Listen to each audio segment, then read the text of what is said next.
Assalamualaikum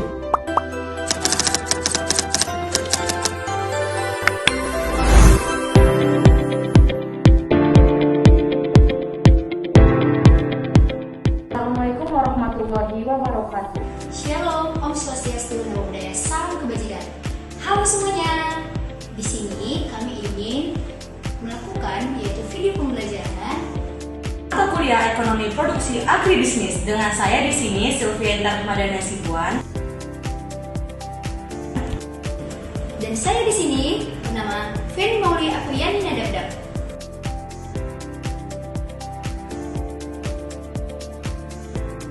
Oke, kali ini saya akan membahas mengenai hubungan produksi dan biaya produksi.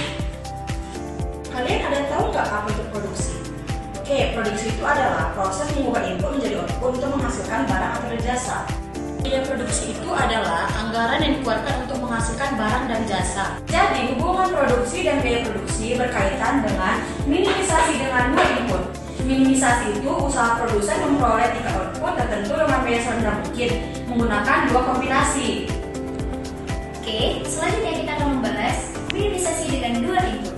Dalam kegiatan produksi atau produsen menggunakan faktor produksi. Produksi itu dibagi menjadi faktor produksi. Faktor produksi. Oke, faktor produksi itu apa saja? Yang pertama, ada tenaga kerja. Lalu yang kedua, itu ada pupuk. Lalu yang ketiga ada mesin. Lalu yang keempat ada bibit. Yang kelima ada yang tahu tidak? Yang kelima adalah ada modal. Oke, selanjutnya bagaimana sih cara menghasilkan produksi yang sama tetapi dengan biaya yang lebih murah? Ada 4 konsep utama yang akan kita pelajari hari ini. Apakah itu 4 konsep utama ini?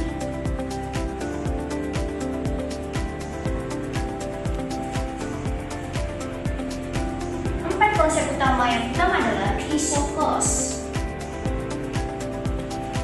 Yang kedua adalah isofleet.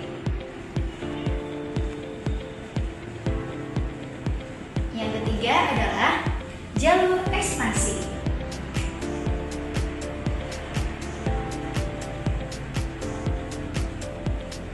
Yang keempat adalah minimisasi biaya.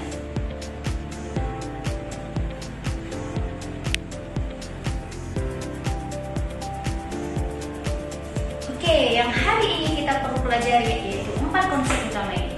Ada isokos, ada isofleet, dan ada jalur ekspansi serta minimisasi biaya. Oke, selanjutnya tadi ada 4 konsep utama ya. Yang pertama kita bahas apa itu isokos. Isokos itu adalah garis kombinasi dua faktor produksi yang mempunyai jumlah biaya yang sama. Jadi kalau yang dia mempunyai jumlah biaya yang sama itu disebut dengan isokos. Saya ada contoh di sini. Ada jumlah tenaga kerja dan modal yang dapat diperoleh dengan uang atau dana sebesar 15,60 dengan upah tenaga kerja yaitu 4,00 dan harga barang modal yaitu 10,00. Oke, selanjutnya kita akan bahas dengan soal tadi minimisasi dengan dua input yaitu dengan isokos yaitu dengan titik yang sudah ditentukan A, B, C, D, dan E dan X1 dan X2 yang sudah ditentukan. Oke, V1 dan V2 ini juga yang sudah ditentukan. V1 ini tadi kita tentukan yaitu tenaga kerja 4,0. Kita bisa lihat nominalnya sama V1 dan V2. Lalu yang perlu kita hitung adalah TC1, TC2, TC dan V1 dibagi V2. Dari mana dapat TC1 dikali 15,60? Yaitu TC1 diperoleh dari V1 dikali X1. 4,0 dikali 3,90 hasilnya adalah 15,60. Lalu dapat TC2 selanjutnya ini yaitu dari V2 dikali dengan X2. Lalu untuk TC1 selanjutnya yang bagian kedua 12,00 yaitu dapat dari 4,00 dikali 3,00 hasilnya tadi 12,00. Sedangkan 3,00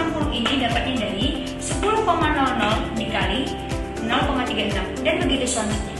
TC ini dapatnya dari mana Kak 15,60? Ada yang tahu tidak? Oke, kita jelaskan ya. TC ini 15,60 dapatnya dari TC1 ditambah TC2. 15,60 ditambah 0,00 hasilnya 15,60. Lalu selanjutnya 12,00 ditambah 3,60 hasilnya adalah 15,60. Dan begitu seterusnya. Lalu V1 dibagi V2 ini dapatnya dari 0,40 ini dapatnya dari 4,00 dibagi 10,00 hasilnya 0,40. Selanjutnya juga ini 0,40 semua karena ini sama. Kita bisa lihat ya teman-teman. Oke, selanjutnya kita akan membahas yaitu isokrin. Oke, kita akan membuat kurvanya dari hasil data ini. Selanjutnya kita akan membuat kurva yaitu kurva isokos. Oke, selanjutnya kita akan membuat grafik dari isokos yang itu. Dari data tabel itu dapat kita buat yang pertama di sini yaitu 0,36, lalu di sini 0,76, lalu di sininya adalah 1,16, lalu di sininya yaitu 1,56. Di sini kita buat itu 1,00, lalu di sini 2,00, di sini 3,00, lalu di sini 3,90. Oke, A-nya itu dapat kita tentukan yaitu 3,90 ke 0,0. Kita bisa lihat X1 dan X2 nya ya. 3,90, 0,00. Kita bikin titiknya di sini, ini kan. Lalu yang kedua itu berapa? 3,00 dan 0,36. 3,00 dan 0,36. Jadi di sini ya. Oke, kita bikin titiknya di sini. Lalu selanjutnya itu ada 2,00 dan 0,76.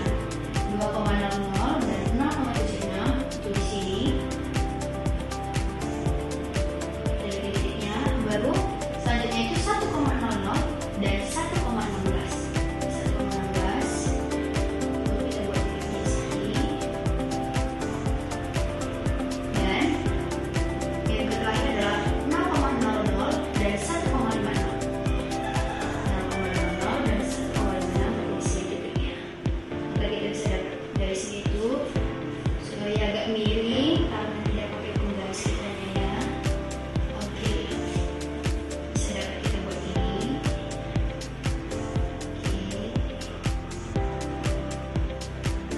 Oke, inilah kurva isokos. Yang ini adalah bagian E sama dengan 0,00 1,56. Lalu ini adalah D 1,60 baru 1,16. Lalu ini yaitu 2,00 0,76. Ini adalah bagian D, ini bagian C, ini bagian D. D yaitu 1,00 1,16. Yang B itu yaitu 3,00 3,00 dan 0,36. 0,36. Jadi yang B nya itu 3,00 dan 0,36. Oke, selanjutnya yang A itu 3,90 dan 0,0.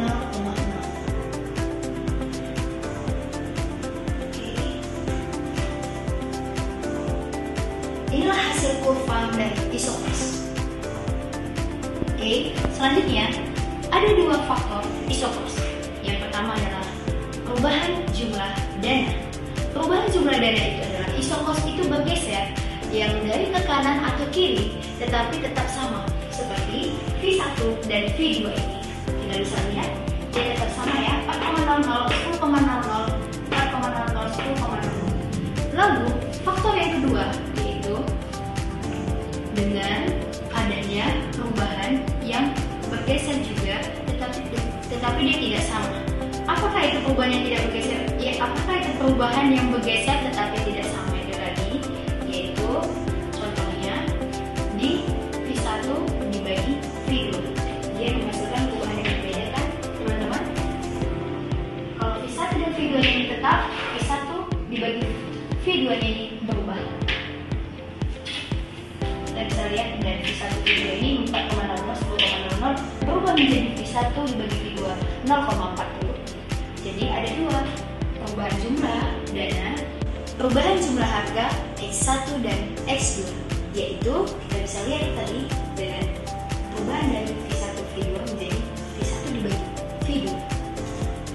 Kita akan lanjutkan mengenai yang kedua, ini mengenai isopren.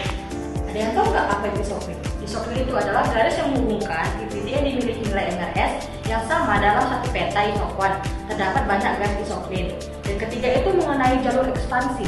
Jalur ekspansi itu adalah kurva yang menghubungkan kombinasi input dengan biaya terendah pada berbagai tingkat output. Soal dari jalur ekspansi itu seperti ini. Diketahui fungsi produksi Y sama dengan 4X1 pangkat 0,5 X2 pangkat 0,5. Harga inputnya yaitu V1 sama dengan 4, V2 sama dengan 10. Ada perumusnya, MRS X1 X2 sama dengan MPP X1 dibagi MPP X2 sama dengan V1 dibagi V2. Sekarang kita akan menghitung MPP. MPP X1 sama dengan 4 buka kurung 0,5 tutup kurung X1 pangkat minus 0,5 X2 pangkat 0,5 sama dengan 2X1 pangkat minus 0,5 X2 pangkat 0,5. Maka dapatlah MPP X1 dibagi MPP X2 sama dengan 2X1 pangkat minus 0,5 X2 pangkat 0,5 dibagi 2X1 pangkat 0,5 2X1 pangkat minus 0,5 sama dengan X2 dibagi X1 sama dengan V1 dibagi V2 dapatlah 4/10. Sehingga terjadilah 2X1 dibagi dapatlah 2X1 sehingga X2 dibagi X1 sama dengan 4 dibagi 10 X2 sama dengan 4 dibagi 10 X1 dan itulah hasilnya. Sehingga X2 dibagi X1 sama dengan 4/10 X2 sama dengan 4/10 di X1. Sehingga X2 dibagi X1 sama dengan 4/10 X2 sama dengan 4/10 X1. Oke, selanjutnya X1 pangkat minus 1 X2 sama dengan 1 X2 sama dengan 1 dibagi X1 pangkat minus 1. Selanjutnya X2 sama dengan X1. Oke, yang LCC selanjutnya ya. LCC Y sama dengan X1 pangkat 0,2 X2 pangkat 0,8 lalu Y sama dengan X1 pangkat 1 lalu X1 sama dengan 10 X2 sama dengan 10. Sekian dari hasil pembahasan kami hari ini dan video pembelajaran kami hari ini. Saya Feni Maulia Priyani Dadabdab. Saya Sylvianta Rahmadana Sibuan. Semoga bisa membantu teman-teman semua. Terima kasih.